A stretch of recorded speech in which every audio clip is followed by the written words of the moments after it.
Aise, sawa. Niko hapa mimi mzee wa mjini, mzee wa Kanyamwanza, ambaye na kila kitu ninacho mimi hapa Kanyamwanza. Hakuna anayenifikia kwa pesa. Mali nyingi ninazo, majumba. Kwa hiyo ngoja nimewahi kwenye bao hapa. Maswaiba sioni, ngoja niendelee kucheza bao. Oh, halo Swaiba. Habari za siku. Safi za siku bwana. Aise, nimekumisi bwana. Na mimi bwana. Aise, kwa vile nimekupata. Na mimi. Kwa hiyo tuendelee kucheza bao. Haina shida. Hapo inalala hapo. Mbele yao wanajua umekwenda hiyo. Haya, twende. Hapo umekwenda. Mbona unacheza vibaya hivi leo? Wewe unaniambia alo. Sasa unakaona kale kabinti? Ile hali. Unakaona? Kale pale kamepita, umekaona? Sasa kakiwa kanarudi. Wewe nifanyie mpango. Lazima nikushtulie. Yaani basi kakiwa kanarudi, wewe kazi kwako. Hako. Haya, kazi kwako. Dada, mambo kwako? Nzima. Siko vizuri. Nikuona umependeza. Asante. Lakini kuna mkaka mmoja amekupenda kweli. Wapi? Niko pale mbele. Mimi namuogopa baba. Usiogope, ila atakuweka mjini mama. Mimi namuogopa baba. Usiogope. Mimi namuogopa baba. Ana vitu vya hatari hapa na pesa mingi mjini hapa. Ni tajiri peke yake. Mimi namuogopa baba. Usiogope dada. Hapana. Kama utakosa vitu, atakuweka mjini, atakununulia magari, atakutengenezea, utaenda saluni. Haya. Kweli? Ngoja nikupeleke. Binti, jambo binti. Jambo, shikamo. Marhaba. Mbona sogea kidogo. Unatoka wapi binti? Nimetoka dukani. Unatoka dukani? Ndio. Hivyo unakaa kwa mzee nani? Mzee Joni. Kwa mzee Joni? Ndio. Unakuona unapita mara kwa mara hapa. Nikaa nacheza bao. Sasa binti, sogea, usiogope, sogea. Naogopa. Sasa hivi unasikia? We binti, Ndio. unajua mimi nakupenda sana, sawa? Usiogope. Naogopa. Usiogope. Yaani nini? Kali. Sikiliza. Yaani ukinikubali Ndio. mimi na kila kitu. Sababu unaona lile gari kubwa linaenda Nyanchenje kupeleka wauza mitumba. Lile ni langu lile. Sawa. Alafu kuna kiasi kingine kinapita mara kwa mara na kikosa. Nakiona. Changu. Alafu vile kuna duka, kuna vijana wanabani miziki hapo. Pale senta ya Mwabalui. Wale wote ni vijana wangu wale. Sawa. Kwa hiyo sasa. Ndio. Binti, nikwambie. Kwanza mimi ukinicheki hivi nilivyo, sawa? Vitu navyopiga ni kuanzia kiatu mpaka tai. Ndio. Huaga naagiza toka Omani. Sawa? Ndio wapi huko? Omani Uarabuni. Alafu isitoshe. Ndio. Juzi tu zimeingia simu mpya. Sawa. Zinauza 6,600. Ndio. Na nusu. Mimi natumia tachi tu. Sawa. Ukinikubali nakupa itachi. Unasemaje? Na mimi pia? Yaani chukua hii hapa. Alafu namba yangu imetoka kiwandani humo kisachi, sawa? Ina kwangu yote. Yaani nimekupa yote hiyo simu. Asante baba. Basi fanya hivi. Ndio. Sasa kesho. Ndio. Kesho saa 11, sawa? Uje pale Mchangani Guest, sawa? Haya. Ngoja nitaficha kasimu kangu kusaidiwa. Haya. Baba asije akaniona. Aise Swaiba. Aise, umefanya kazi kubwa bana. Mambo nimeshamaliza. Yaani Mama, unanikubali? Aise, usina wasiwasi. Alafu babako nitaka kumwambia kama unaumwa. Sawa mama, atakuja tu utamwambia. Utafanyaje? Yaani leo ngoja nje nimpigie simu. Hodi. Karibu. Hodi. Karibu mume wangu, karibu baba Neema. Karibu wangu, ile karatasi yangu ile ya kazini iko wapi ile? Mume wangu sijui nimesahau. Ngoja nje nikupe. Hebu nipe haraka. Vipi, uko na haja enda nani shule? Nimemuuliza, nimwamka asubuhi akisema kwamba hajisikii vizuri. Umempeleka hospitali kwenye vipimo? Sijampeleka mume wangu. Naomba sasa hivi umpeleke kwa daktari. Ngoja nimpeleke kwa daktari. Twende mwanangu Neema.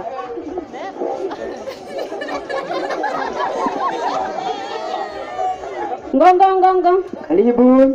Daktari, habari za kazi? Asante, nzuri za kwako? Njema tu. Ndio. Nimemleta mwanangu hapa kwenye vipimo ajisikii vizuri. Tangia lini? Shikamoo daktari. Baba, ujambo? Unaumwa nini? Nasikia tumbo linauma, alafu najisikia na mwili kuchoka. Umeanza lini? Nina wiki 2 sasa. Sasa tutakucheki malaria pamoja na mkojo na choo. Sawa? Sawa. Itabidi uende kwa kwenye maabara yetu. Sawa. Ukapime mkojo pamoja na malaria. Sawa? Sawa.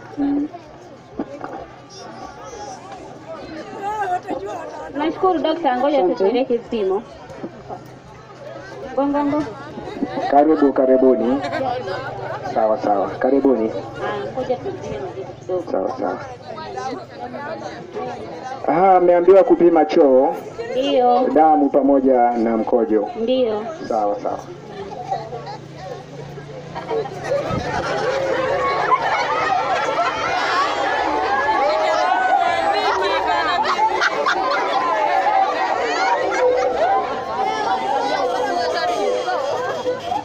Tayari majibu yamekamilika, basi mpelekee dokta aweze kuwapatia majibu yenu.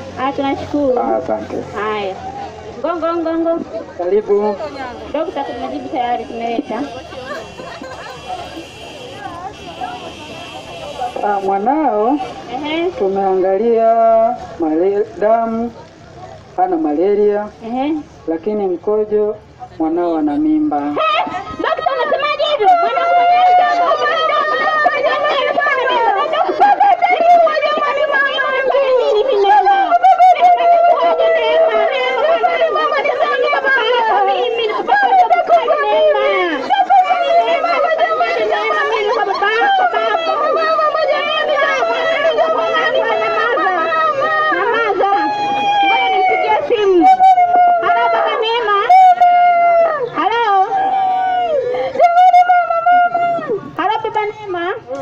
Mama Neema, njoo nyumbani kidogo mume wangu. Shida nini? Kumetokea shida baba, njoo. Nakuja sasa hivi. Haya baba.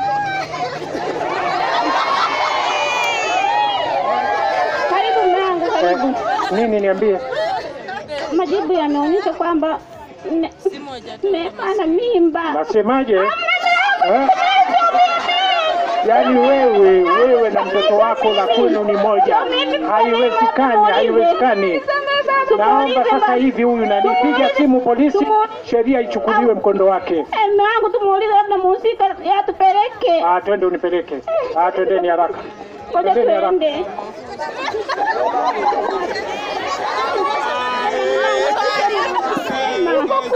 Wapi huku mama? Swaiba, unasemaje bwana? Za siku 2-3. Karibu sana hapa nyumbani bwana. Sijui tuna wageni huko. Shikamoo. Malambo, jambo binti. Jambo. Habari zenu? Salama kabisa. Salama bwana, karibu bwana. Ujambo? Si jambo sana. Unamfahamu huyu hapa? Yupi? Huyu hapa unamfahamu? Huyu binti mimi simjui. Unasemaje? Simjui. Mimi simjui bwana. Unanifahamu mimi? Wewe unanifahamu mimi? Mimi nakufahamu. Nitakufumua. Unanifumua? Nimefanya kosa gani? Hebu niambie. Huyu binti, wewe ngoja nataka nikwambie hivi. Wewe inanikamata. Wewe binti. Bali nipo na hii simu. Wewe binti unanifahamu mimi? Ndio. Hiyo simu yangu mimi. Mimi natumia kasimu kama kakibeliti alafu. Ulisema na mara. Kumbe wazee kama nyinyi ndio vibaka nyinyi. Sasa wewe leo utakwenda kunya kwenye ndoo. Piga simu polisi haraka. Halo afande. Halo. Unaongea na mwananchi mmoja wa Kanyamwanza hapo Mwabarui. Sawa, shida gani? Shida, kuna baba mmoja kamtia mwanafunzi mimba. Mimba kweli? Njoo haraka. Sawa, nakuja. Wai. Ni pale sentani Kanyamwanza? Hapa sentani. Nakuja haraka sana. Wai, baba Neema atamuumiza. Karibu bwana. Una nini? Afande, mimi huyu bwana ananikaba tu nafasi yako hii. Wewe unataka uzungumze nini? Ongeeni basi, kuna nini? Unataka uzungumze nini? Wewe hapa. Ndio katia ujauzito mwanafunzi huyu. Huyu hapa. Unataribia watoto wa shule ndio wewe, usijui. Ni huyu wewe. Ngoja. Chukua gari langu tumpeleke haraka sana mahakamani. Haya. Yaani wewe mpaka unaenda kunyea debe leo, utakoma tu yani. Natulibia watoto wetu wa shule wewe. Kibaka mkubwa wewe. Kenge wewe. Tulia hapa. Hakimu. Huyu katia ujauzito mwanafunzi.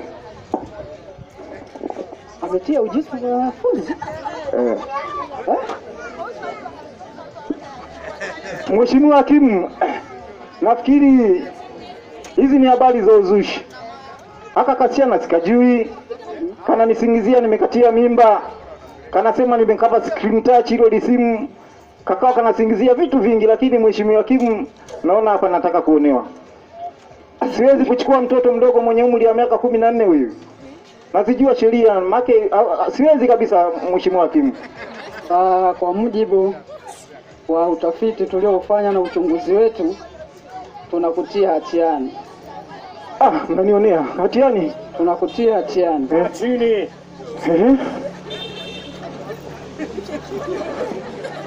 Mheshimiwa, Kwa utaenda jela kwa mujibu wa sheria yetu ya mwaka 2009 kifungu cha 21, tutakuhukumu miaka 30 kwa kosa la kumtia mimba mtoto wa miaka 14. Miaka 30 sitafia huko. Na tutakutalaza viboko 12.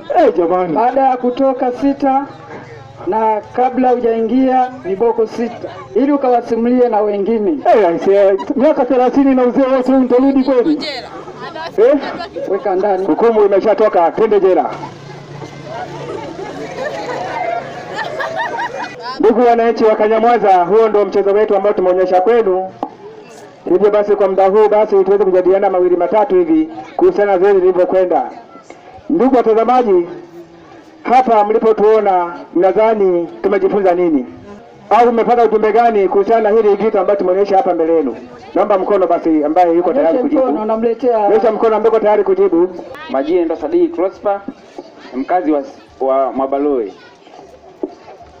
Tumejifunza kuwa wanafunzi ni hatari sana. Tusiwe na mazoea na wanafunzi. Una mwito gani kwa jamii? Tufanye nini ili tuweze kukomesha hii tabia hii kwa jamii? Kwa mimi ndivyoona, watu kama hawa wanawapa wanafunzi mimba, washikwe wawekwe ndani. Ndani ni miaka mingapi watu ndani? 30, tengeze 40 kabisa. 40 kabisa. Kama kuna mchangiaji mwingine basi karibu uweze kuchangia. Kuna mwingine yuko huko. Umepata ujumbe gani kwa siku ya leo? Mwanafunzi karibu. Kwa ujumbe wangu, sisi tuwaogope wavulana, sisi wanafunzi. Asante. Unadhani wanapowarubuni kwa fedha pamoja na simu, wewe ufanye nini wewe kama wewe? Nakataa. Unakataa? Haya, asante. Kuna mwingine anataka kuchangia? Kuna mwingine huko. Kuna mwingine yuko wapi? Mwingine huko. Yuko huko. Yuko wapi? Nyuma ya gari huko. Nyuma ya gari? Ujumbe nilioupata, wanafunzi wa shule ya msingi ni wa kuogopa. Kitu cha pili, sawa, mimba za utotoni ni hatari kwa maisha ya vijana. Sawa. Vile vile vijana tunaopenda wanafunzi, hebu tuwakwepe, tuwaache kabisa kuwafuata. Sawa sawa. Na wasichana ambao wanapenda vya rahisi wavikwepe. Kweli. Hizi tachi hizi zinawapeleka pabaya. Sawa. Asante ndugu mtangazaji. Napenda nikuulize mheshimiwa mwenyekiti, unadhani mwenyekiti wa hili eneo sawa? Ndio. Katika eneo lako la Kanyamwaza mambo haya yanatokea kweli? Yapo. Katika ofisi yangu sijapata taarifa hizo. Hujapata hivi kwamba kuna ujauzito umechukua mwanafunzi? Kweli kabisa. Kweli. Haya, tunashukuru. Haya, asante kwa ajili tutafurahia kusanduka. Mimi nashukuru kwa hili igizo. Nimeona kwa kweli kuanzia watoto wa miaka 14 wasichana tusiwe tunawapeleka sokoni au kwenye biashara, sababu wanakumbana na mambo mengi ya hawa wazee wenye tu pesa wanawadanganya na kuwaletea mambo yasivyo. Unadhani wewe kama wewe tufanya nini ili kukomesha hii tabia kwa jamii?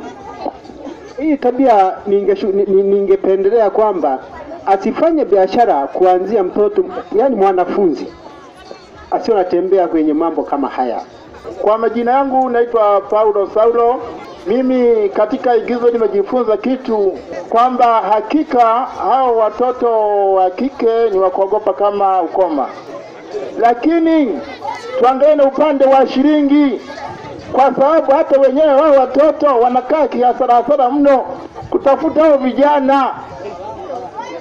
Na wenyewe waangalie, serikali yangeangalia upande mmoja tu, kwamba endapo binti amepachikwa mimba, basi serikali ufuate vijana wa kiume, huyu wa kike anakuwa bado yuko mitaani na mimba yake hiyo. Lakini pili pia tunapata hasara, maana baba yake na yule mtoto ambaye yuko ndani ya tumbo anakuwa yuko amefungwa gerezani miaka 30. Huyu mtoto ambaye atoka kwenye tumbo lile naye pia anakuwa hana baba, naye endapo atakuwa ni wa kike naye atakuwa ni kahaba. Kama atakuwa ni wa kiume naye atakuwa chokola, mtoto wa mitaani, maana baba yake amefungwa. Kwa hiyo serikali angalia upande wote maadili. Watoto wa kike wanakuwa wengi ombo wa fedha. Sasa ile ombaomba, kijana kiomba hela yake lazima ifuatilie hela ilikoenda. Kuja kuifuatilia hela ilikoenda, tayari matokeo ya mimba. Vijana wengi wanakimbia, mabinti wengi hawaendelei na masomo. Serikali iangalie upande wote. Mwabeje sana. Kwa jina naitwa Maria Kazimiri. Mimi ninachoshauri kwamba wasichana wa kuepana na mimba za utotoni waendelee na masomo, na wavulana nao wasikimbie wanafunzi wa shule. Na wasichana mimi nashauri kwamba mavazi wanaovaa hayaleti maana. Ninachoshauri mimi wajilinde ili waendelee na shule. Mimi katika mchezo huu nilichojifunza ni kwamba jinsi watoto wa kike wanavyodanganyika na kujirahisi. Jamani tutulie basi, tutulie ndugu zangu, tutulie. Na vitu vidogo vidogo ambavyo vinawasababisha kukatisha masomo na kutotimiza ndoto zao wanazotarajia, na baadaye kupata ujauzito kwa muda usiofaa, na hatimaye kubaki kwa ombaomba na kuwa tegemezi kwa ndugu jamaa hata mitaani. Asanteni. Kwa jina naitwa Aloysius Kiliani. Kwangu mimi nimepata elimu kubwa sana, kwanza kuhusiana na watoto wa shule. Hata sisi pia vijana tujifunze kuhusu watu tunayoyaona. Watoto wa shule ni hatari, inaweza kugharimu hata maisha. Pia na wazazi tunaomba waendelee kuwafundisha watoto wa kike hata wa kiume, tupate elimu kubwa kutoka kwa wazazi ili tuepukane na hivi vitendo vya kuhatarisha maisha. Ushauri wangu ulikuwa ni hapo tu. Majina yangu naitwa Mrs. Makoe. Mimi ushauri wangu napenda kutoa kwanza katika uongozi wa nchi. Ninachoomba, ninamuomba Rais Magufuli aweze kuzuia nguo fupi za kike. Hizo ndizo zinazosababisha matamanio kwa wanaume, na ndio maana tunajikuta watoto wetu wanapata mimba za utotoni. Ninamwomba Rais Magufuli azuie nguo fupi, hizo ndizo zinazokwenda kusababisha kuwa na watoto wa mitaani na kuweza kuwatamanisha wanaume. Asante mama kwa mchango wako. Basi sisi kama wana Kanyamweza tufanye nini basi ili tuweze kutokomeza hii tabia katika eneo letu? Kwa jina naitwa Musa Mariko. Mimi ni mkazi hapa Kanyamwanza. Mimi nilikuwa naona kwenye huu mtaa wetu, mwenyekiti wetu, hao wasichana wanaovaa nguo fupi nataka tembeze viboko. Maana sababisha sisi vijana tunakutana nao saa moja, hapo ukimuita ni mwanafunzi anakuja. Na mimi lazima unaelewana kabisa harakati za hapa zinavyoeleweka. Unapomuita anapokuja, lazima muambie wanao anayaelewa. Sasa mtamfanyeje? Lazima angalia viboko. Na wazazi wanaokuwa na watoto wa kike, mtoto mpaka saa 3 hajafika nyumbani ni mtoto wako wa kike, taandika viboko pale kwa ofisini pale, vile mtaandika viboko, kazi inaisha. Asanteni sana. Haya, mchango mwenzetu kwamba hawa mabinti watandika viboko kulingana na mavazi yao mabaya. Mwingine. Asante sana ndugu mtangazaji. Mimi kwa upande wangu ningependekeza wazazi tuwe chachu ya nasaha kwa watoto wetu, kana kwamba ushauri nasaha uanzie nyumbani, majumbani, wazazi wapate kuwa na muda wa kuongea na watoto wao, ili hata watoto wanapokutana vikwazo au na changamoto kama hizo za ushawishi kutoka kwa wazee, vijana, wajue ni namna gani ya kuwajibu, wajue ni namna gani ya kuenenda, na watambue umuhimu na thamani ya miili yao pia. Nafikiri katika maeneo yetu haya ya Kanyamwanza, mimi natoa mchango wangu kwamba wazazi, kama pointi iliyokwisha sema, tuwe karibu sana na watoto wetu wa kike, tusiwaogope. We baba, mama, uwe karibu na mtoto wako, mfundishe maadili mema. Akiwa na tatizo umwambie. Vile vile wazazi tusiwaruhusu watoto kutoka nje ya nyumbani bila sababu maalum, labda anatumwa ovyo saa 1 saa 2 mtoto anatoka yuko kwa jirani. Jaribu kukaa vizuri na watoto wako, hasa watoto wa kike, ndio inakuwa tatizo kubwa. Nilikuwa naomba basi tuunde walau kamati ya kuweza kudhibiti vitendo vya kuharibika kwa watoto wa kike. Ndugu mtangazaji au mwezeshaji, nilikuwa naomba tuunde kamati kusudi tuweze kudhibiti vitendo hivi. Asante ndugu mtazamaji na mshiriki wa hafla hii. Hivyo basi twende kuunda kamati ya mtaa ili kudhibiti hali. Nyosha mkono, taja. Nikiwa kama mwananzengo, na mimi nilitaka nichangie japo neno moja. Nilitaka basi ni waase wale wazazi wenzangu, wale watu wazima ambao wanakuwa na tabia za kutembea na mabinti wadogo, hususan wale ambao bado wanaendelea na masomo yao, basi waache tabia kama hizo, kwa sababu wakifanya hivyo, kwanza wanakuwa wanakatia ndoto za hawa watoto wa kike. kwa maana ya kwamba wanawafanya washindwe kufikia malengo yao katika maisha na wanawasababishia maisha ambayo sio mazuri kwa baadaye. Kwa hiyo mimi ningependa kuwaasa kwamba waache tabia kama hizo, lakini vile vile kwa wale mabinti hususan wale walioko hapa wanasikia, wajifunze kutokana na igizo hili lililofanyika hapa, wazingatie masomo, watambue ya kwamba wakifuatilia masomo vizuri, basi kwa baadaye watakuwa wamejiandalia maisha mazuri. Lakini na kwa wale wazee wenzangu ambao wanapenda mabinti, basi na waasa waache tabia hiyo, na sheria zipo, watachukuliwa hatua kali zitachukuliwa dhidi yao kama wataendelea na tabia kama hizo. Asanteni sana. Tunakushukuru baba kwa mchango wako mzuri wa kutuata sisi wana Kanyamwanza. Hivyo basi sisi ni wajibu wetu basi kufuata mafundisho ambayo tunafundishwa hapa na yale ambayo tumeyatoa hapa, basi tuyafuate, tuyaishi, tubadilike mienendo yetu, tufuate mienendo mizuri. Mtoto wa shule achana naye, bado ana ndoto zake za masomo na maisha, si ndio? Kwa basi cha msingi kwa muda huu basi tutakwenda kuunda kamati ya mtaa ambayo tutasaidia kuboresha zaidi maisha hasa ya kina dada katika ndoto zao za masomo. Basi kwa nafasi hii nipende kuwashukuru au kuwapongeza zaidi mliofika katika hafla hii au katika igizo letu hili. Tumeshiriki tokea mwanzo mpaka sasa tulipo. Tunapongeza sana, tunasema kwamba tunatoa shukrani sana kwamba Mungu awabariki, hatuna cha kuwalipa jamani. Tunakutana tena kwa siku nyingine. Asanteni.